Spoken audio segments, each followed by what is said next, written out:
31 দফার প্রথম দফাটা মিথ্যা কথা ছিল। নির্বাচনের আগে বিএনপির কোনো নেতা বলে নাই যে আমরা গণভোট মানি না।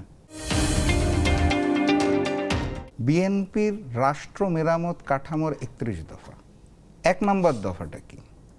আমরা যে সংবিধান সংস্কার কমিশন গঠন করব, 1 নম্বর দফা।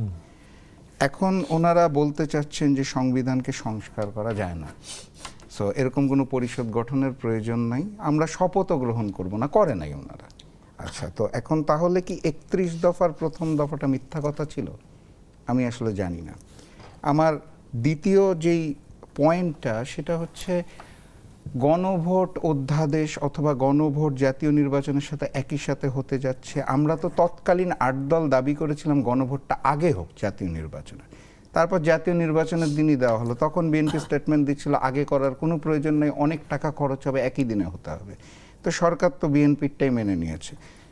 একটা বারও নির্বাচনের আগে বিএনপির কোনো নেতা বলে নাই যে আমরা গণভোট মানি না, একজনও না। এখনো কি বলছে গণভোট মানে না?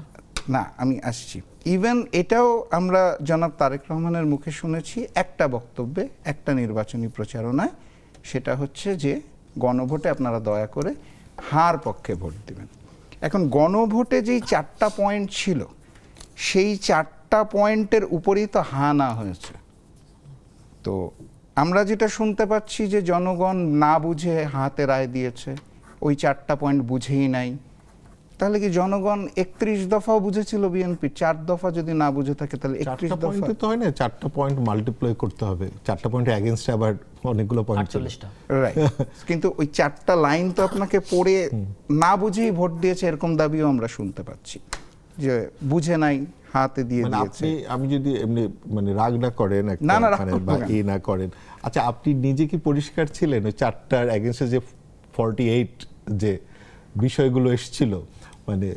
আপনি নিজে আমি নিজেও অনেকক্ষণ পরিটরে আমি নিজে খুব বেশি সুবিধা করতে পারি নাই। আচ্ছা, এখানে ঘটনাটা হচ্ছে আমাদের যে সুযোগ সুবিধাটা হয়েছিল, ঐক্যমত্য কমিশনে 8.5 মাস ব্যাপী বৈঠক হয়েছে, ওই কারণে তো বাধ্য হয়ে হলেও পড়তে হয়েছে। আমি একদম খোলামেলাই বললাম, রাজনীতির বাইরে, যে বাধ্য হয়েও পড়তে হয়েছে। কিন্তু ধরেন আমার মতো একজন আম জনতা যেহেতু আসলে সুযোগ পাইনি ওখানে বসার, ভাই আমার কাছে তো হুট করে চলে আসছে এটা। Right right.